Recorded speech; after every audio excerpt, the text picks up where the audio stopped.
Hello,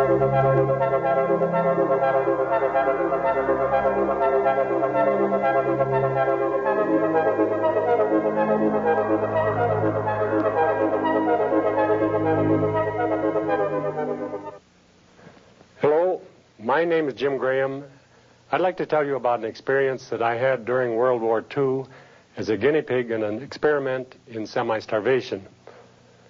During the war, there was a lot of concern for the people in Europe who were starving, not just those in prison camps and concentration camps, but also the general population who were suffering from food shortages. In making plans for relief activities after the war, there were a lot of questions that needed answers. What do you feed a starving person to bring him or her back to health? What's the most economical use of food materials when supplies are severely limited? We knew fairly well what a starved person looked like and what starvation did to the human body. But until this time, there had never been an opportunity to measure exactly what changes take place in the body under starvation conditions. Nor had there ever been any scientific test to determine what best to feed a starved person to bring him or her back to health. So, Dr. Ansel Keys, who was director of the Laboratory of Physiological Hygiene at the University of Minnesota, proposed an experiment lasting 1 year using volunteers from among the several thousand conscientious objectors doing alternative public service throughout the United States. I was one of those conscientious objectors. Early in 1944, a call went out for volunteers for those of us who were working in various civilian public service projects. I had already spent a couple of years with the Forest Service, planting trees and fighting forest fires. This call for volunteers sounded like an opportunity to provide a worthwhile service, not just to our country, but to all humanity. I was one of more than 100 volunteers. Of those 100, 40 were selected to go to Minneapolis for clinical tests and interviews, and I was one of the final 36 chosen to take part in the experiment. The criteria for selection were: 1, we had to be in good health and free from chronic diseases or disabling defects. 2, we had to be in good mental health. 3, we had to be able to get along with others under periods of stress. And lastly, we had to have an interest in studying and preparing ourselves for relief and rehabilitation work after the war. In the middle of November 1944, we 36 reported to the University of Minnesota in Minneapolis. We were shown to our quarters where we were to live for the next year, located under one wing of the university stadium. Here on the upper floor, we had our dormitory-style sleeping quarters, a comfortable lounge, a library, and classrooms. On the ground floor, the Laboratory of Physiological Hygiene had all of its equipment, testing rooms, treadmills, chemical analysis labs, and so forth. Our meals were taken at a cafeteria of one of the residence halls a little over a mile away. The experiment itself was divided into 3 parts. First, 12 weeks of normal diet, then 24 weeks of semi-starvation, and ending with 12 weeks of rehabilitation, a total of 48 weeks, just 4 weeks short of a full year. During the first 3 months of the control period, the standardization period, we were all on the same diet, but with different amounts according to the individual body requirements. The amounts were carefully measured to determine how much each of us normally needed. I started out at about 3,500 calories a day, which you might think would be enough for someone my size. I'm 6'2" and normally weigh about 175 pounds. But even at that level, I lost weight because I was fairly active. One of my hobbies is folk dancing, which I taught regularly at a local church. Furthermore, this was the middle of winter, so I was into all the winter sports, especially ice skating. Since I was losing weight, they kept increasing my food allotment. At the end of the 12 weeks, I was at 3,700 calories a day and still losing weight, but not so rapidly. All this time, we were expected to participate in our normal activities, sports activities, social activities, and we were expected to do 15 hours of assigned work in the laundry or maintenance work, clerical work, or in the chemical lab. We were expected to carry on an educational program, studying, preparing ourselves for relief and rehabilitation work after the war, and this included taking some courses at the university, as well as special classes that were given in the laboratory. At the end of the control period, after being on the same diet for 3 months, we were put through 2 weeks of tests and measurements. These were the same tests that would be repeated at intervals throughout the experiment. They measured everything you could imagine. They measured height, weight, chest size, stomach size, blood volume, and specific gravity. You get specific gravity by weighing underwater in the swimming pool. They measured eyesight, hand-eye coordination, bone density, lung capacity, and capacity for work. They took blood samples, urine samples, stool samples, sperm samples, and bone marrow samples. They did electrocardiograms and skin biopsies and measured our basal metabolism. They observed the functioning of the stomach by feeding us a bowl of oatmeal laced with barium sulfate, and then following its progress by X-ray and fluoroscope. They measured the tendency towards fainting using a tilt table. They measured movement during sleep. In addition to all these physiological tests, we were given various psychological tests. And I should point out that throughout the experiment, we had weekly meetings with a psychologist, and each of us kept a diary. After going through all the tests and determining our normal measurements and normal body functions, on February 12, 1945, we began our 24 weeks of semi-starvation. Only 2 meals a day from now on, and only 3 daily menus. Number 1 on Monday, number 2 on Tuesday, number 3 on Wednesday, and start over again with number 1 on Thursday, and so forth.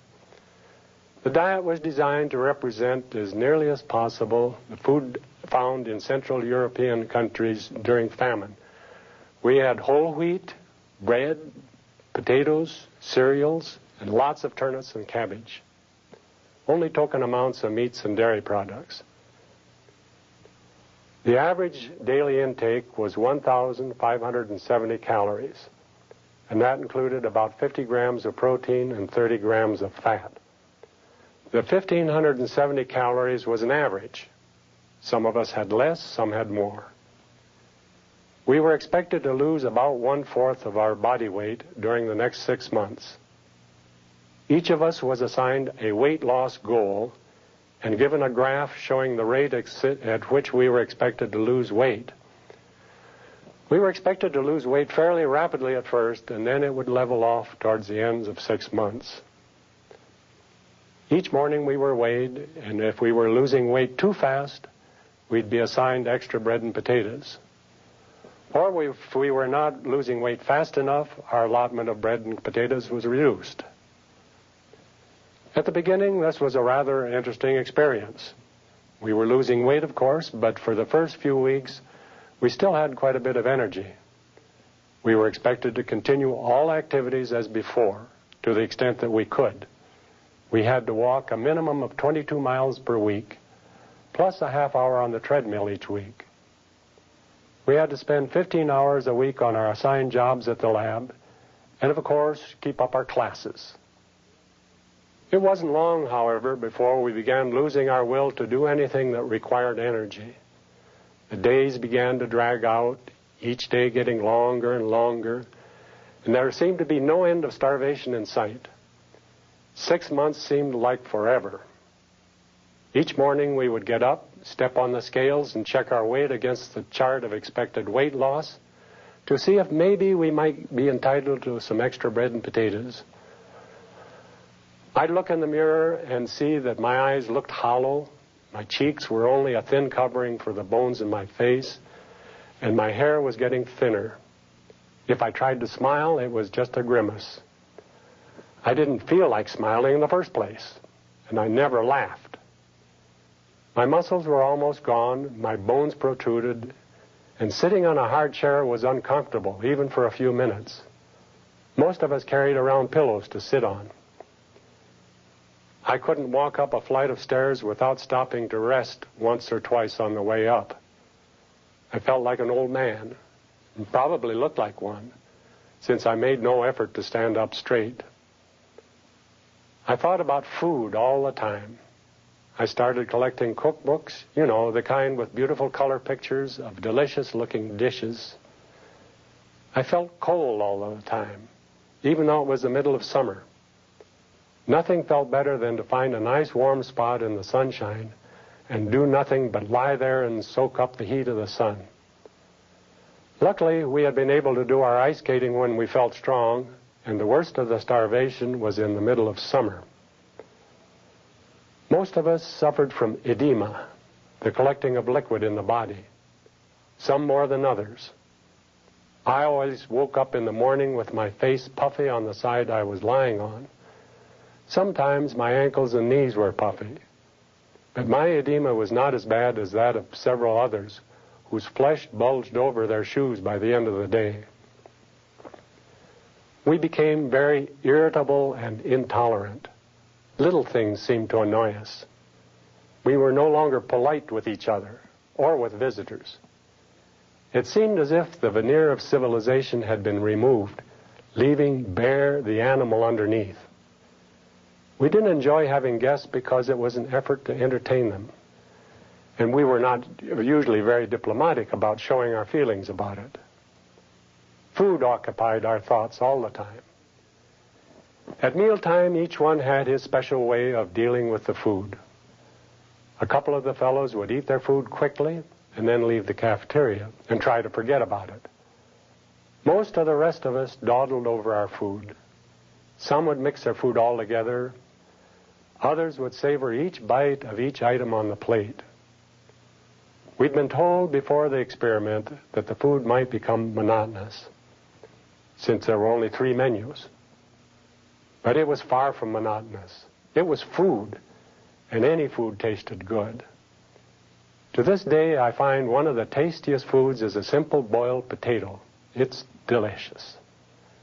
Any food looked good. Even the dirty crusts of bread in the street looked appetizing, and we envied the fat pigeons picking at them. Wasting food was a crime. We felt the waste of food in restaurants was intolerable. About 2 months into the semi-starvation period, one of the participants broke down. He was coming back from a walk downtown. One of our measured routes for our required 22 miles per week was downtown Minneapolis and back. On the way back one day, he lost his self-control, stopped at an ice cream shop for a dish of ice cream. Once he'd started, he couldn't stop. He went on an eating binge. A little further down the street, he stopped again for an ice cream sundae. And then after that, it was a series of sundaes and malted milks before returning to the lab to report that he'd broken the diet and would have to be removed from the program. The next day, we established a buddy system. From that time onward, we never left the lab except in the company of another participant or a member of the staff. Those who were working in the kitchen asked to be assigned to other jobs. One of the first effects of semi-starvation was the loss of interest in women. A couple of the fellows continued to date longer than the rest of us, but we found out afterwards they were having a sort of competition to see who could last the longest. They weren't really interested in the girls. Sometimes we'd go to the movies, but even that became more of an effort than it was worth. The best parts contained scenes of people eating. If the picture was funny, we couldn't laugh, and the love scenes were absolutely boring. The human body is a marvelous machine. It adjusts itself automatically to a lower food intake. Body weight reduces, of course, but also heart size, lung capacity, stomach size. Everything slows down, particularly the metabolism rate. But the changes we noticed most were psychological changes. Tests showed that our mental ability did not change significantly. We still had the ability to solve mental problems, but our will to make the effort to solve intellectual problems was very low. About halfway through the semi-starvation period, we were given a relief dinner. Instead of 2 meals, we had just one that day. The total calories for that day was about 2,300 calories. We'd been asked what menu we would like to have, and we were served a delicious meal of chicken and dressing with potatoes and gravy and a lot of other things. And we ended up with strawberry shortcake for dessert. That night, we suddenly discovered that everybody was getting up in the night to urinate. In the morning, we all weighed in several pounds lighter. Apparently, the extra protein from the chicken dinner had triggered the loss of body fluids that were causing edema. A few days later, we were all back to our pre-relief meal weights, but wondering how much we really weighed. As we approached the end of the semi-starvation period, our spirits rose. On July 29, 1945, was the day semi-starvation was to end, and we were to begin eating again. It was also my 23rd birthday. For the rehabilitation period, we were divided into 4 groups. The lowest group received an additional 400 calories, the second group an additional 800 calories, the third group 1,200 calories, and the highest group received 1,600 calories in addition to the average 1,570 that we had been receiving. So now the 4 groups range from a little under 2,000 calories to 3,170 for the highest group. To find out the importance of proteins and vitamins in the rehabilitation of persons who have starved, our groups were further subdivided so that some received a protein supplement and some did not. Some received a multiple vitamin pill every day, and the rest received a placebo. That is, a pill with no vitamins in it. Morale was high for a few days, but that did not last long when we discovered that the food we were getting was not enough to satisfy hunger, and we were not even beginning to gain weight. In fact, for the first few weeks, we lost weight as pounds of edema fluids were being replaced by healthy flesh. Signs of recovery were so slow in coming that we became even more despondent than during semi-starvation. Therefore, after 6 weeks, our food rations were increased another 800 calories. Now the 4 groups averaged 2,700, 3,170, 3,570, and 3,970 calories per day. Even those getting nearly 4,000 calories gained weight very slowly. By the end of 3 months' rehabilitation, none of us had yet reached normal weight. The war came to an end while we were still in the experiment. Germany surrendered in May, and Japan surrendered in August. Our experiment didn't end until October. Thousands of starved people were being released from concentration camps and prison camps. Questions were being urgently asked about the best ways to feed these people. Unfortunately, Dr. Keyes could only give tentative answers based on preliminary results of the experiment. Definite answers would have to wait until our experiment ended in October.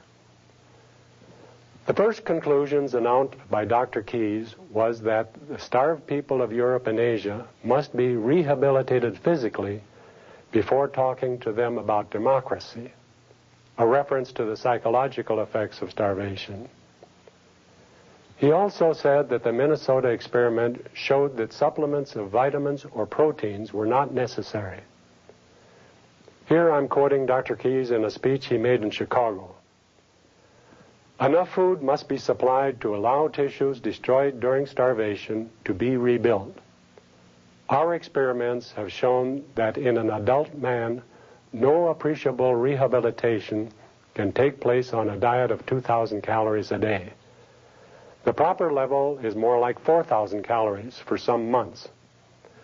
The character of the rehabilitation diet is also important, but unless calories are abundant, then extra proteins and minerals are of little value."